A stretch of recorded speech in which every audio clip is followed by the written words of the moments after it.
আমাদের জনপ্রিয় একজন বক্তা মাওলানা আনিসুর রহমান আশরাফি, যার বয়ান শুনলে আমাদের কলিজার টুকরা, হজরতে বয়ান করলে আমাদের অন্তর জুড়ে যায়। মুসলমান যারা আছে প্রত্যেকটা যুবকের কলিজায় গিয়ে লাগে।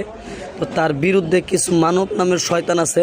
আমি জাস্ট একটু দেখাই, আপনাদের পোস্টগুলো একটু দেখাই। এখানে এই যে দেখতে পারতেছেন, কওমি মাদ্রাসার ছাত্রী। তো সে এখানে পোস্ট করছে, এই মওদুদির পাঁচাটা গোলামকে অতি তাড়াতাড়ি গ্রেপ্তার করা হোক। মানে মাওলানা আনিসুর রহমান হুজুরকে গ্রেপ্তারের জারি জানাইছে তিনি। বীরশ্রেষ্ঠ বীর মুক্তিযোদ্ধা ফজলুর রহমানকে অকটাক্ষ ভাষায় গালিগালাজ করার অধিকার তাকে কে দিয়েছে?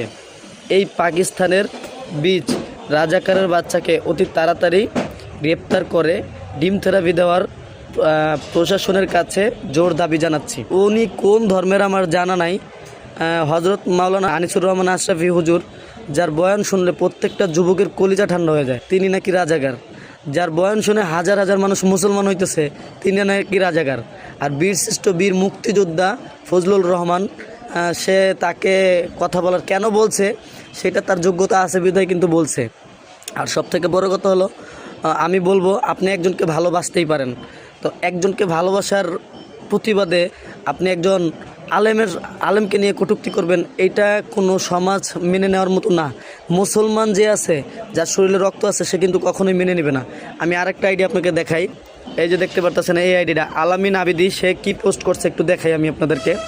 এই বিশ্ব বেয়াদবকে নিয়ে 2 লাইন বলে যান। মানে একজন কোরআনের আলেম, একজন কোরআনের হাফেজ, যিনি বয়ানের মাধ্যমে হাজার হাজার মানুষকে মুসলমান বানাইতেছে, দিনের পথে আনতেছে, তিনি নাকি বেয়াদব। আলামিন আবেদি তিনি পোস্ট করছেন, এই হুজুরকে তার ছবিও দেওয়া আছে।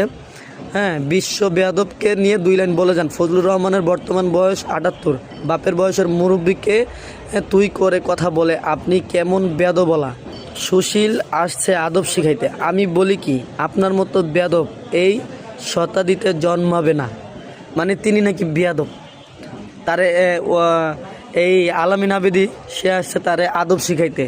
আর বেটা, তোর কতটুকু শিক্ষার যোগ্যতা আছে আমার জানা নাই। তুই তার নখের যোগ্যতা অর্জন করতে পারস না। তুই আরও 50 বার জন্ম নিলে তার নখের পরিমাণ যোগ্যতা অর্জন করতে পারবি না। তুই কত বড় বেয়াদব, তোর আর পোস্ট দিয়ে বুঝান লাগবে না। তুই যে কতটুকু বেয়াদব এটা পাবলিক বুঝা গেছে। একজন আলেমের সাথে কিভাবে কথা বলতে হয়, ঠিক আছে? সে যদি ফজলুর রহমানের বিরুদ্ধে কোনো কিছু বলে থাকে, তার মানে পর্যাপ্ত পরিমাণ কারণ আছে বিধায় সে বলছে, আর সে বলার মতো যোগ্যতা রাখে বিধায় কিন্তু বলছে। তার সমালোচনা করবে তার যোগ্য ব্যক্তি যারা আছে তারা। তুই কে? তোর কি যোগ্যতা আছে বলার মতো? তুই একটা দল করতে পারোস? আমি আগেও বলছি যে একটা মানুষ, আমি একজনকে ভালোবাসতে পারি, ভালোবাসাটা অপরাধ না। আমি একজনকে ভালোবাসা যদি আরেকজনকে কটূক্তি করি, তার যোগ্যতা সম্বন্ধে আগে আমার জানতে হবে। আমি কার বিরুদ্ধে কথা বলতেছি এই বিষয়টা সবার আগে জানতে হবে। বিরোধিতা করার আগে 10 বার ভাবতে হবে আমি কার বিরোধিতা করতেছি।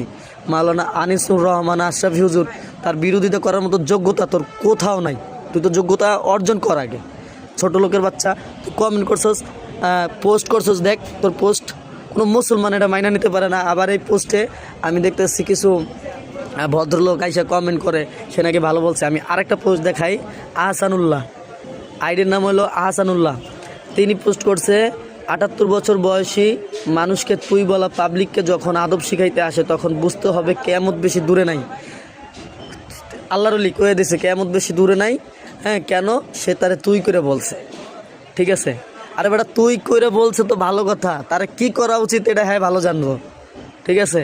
কিন্তু কিছু করে নাই। তারপরেও তো মার্জিত ভাষায় কিন্তু সে বলছে, মার্জিত ভাষায় বলার যোগ্যতা অর্জন করতে পারে বিধায় সে বলছে। তার সমালোচনা তার সমতুল্য যারা আছে তারা করবো। তুই কে? তুই কেন করস? তুই তার ভালোবাসাস বিধায় কি তুই তার বিরোধিতা করবি? তার পরিচয় আগে বোঝ, সে কে। আপনার মতো বেয়াদব এই জামানায় একটাই জন্মাইছে, আল্লাহর কাছে শুকরিয়া, দ্বিতীয়টা নয়। শোন, আল্লাহ ছাড় দেন, ছেড়ে দেন না। একটা কথা মাথায় রাখবে, আল্লাহ ছাড় দেন, ছেড়ে দেন না। একজন আলেমের বিরুদ্ধে যদি এই ভাষায় কথা বলস, তোর পরবর্তী সময়ের জন্য তুই অপেক্ষা কর। ধ্বংসের সময় এসে গেছে, একটু অপেক্ষা কর, তোর ধ্বংস বেশি দূর নাই। একজন আলেমের পক্ষে কথা বলতে না পারোস, তার বিপক্ষে কথা বলার আগে 10 বার ভাব। সবার আগে তার একটা পরিচয় আছে, সে একজন আলেম, কোরআনের হাফেজ, ঠিক আছে? তার কথায় হাজারো মানুষ মুসলমান হইতেছে। সে যদি কারো বিরুদ্ধে কথা বলে, ওই পরিমাণ জ্ঞান নিয়েই কিন্তু বলছে। তুই তারে ভালোবাসিস বিদায় যে তার বিরোধিতা করবি এরকম না। পোস্ট দেওয়ারও কিছু লিমিটেশন থাকে। এই কাজগুলো বেশিরভাগ যারা করতেছে সুন্নিরা। আমি কোনো দল করি না যদিও, কিন্তু আমার কথা হলো একজন আলেমের বিরুদ্ধে এই ধরনের কথাবার্তা কতটুকু নিম্ন শ্রেণীর মানুষ হইলে করতে পারে একটু কমেন্ট করে জানাবেন। আর আমি যদি কিছু ভুল বলে থাকি আমাকে ক্ষমা করে দিবেন।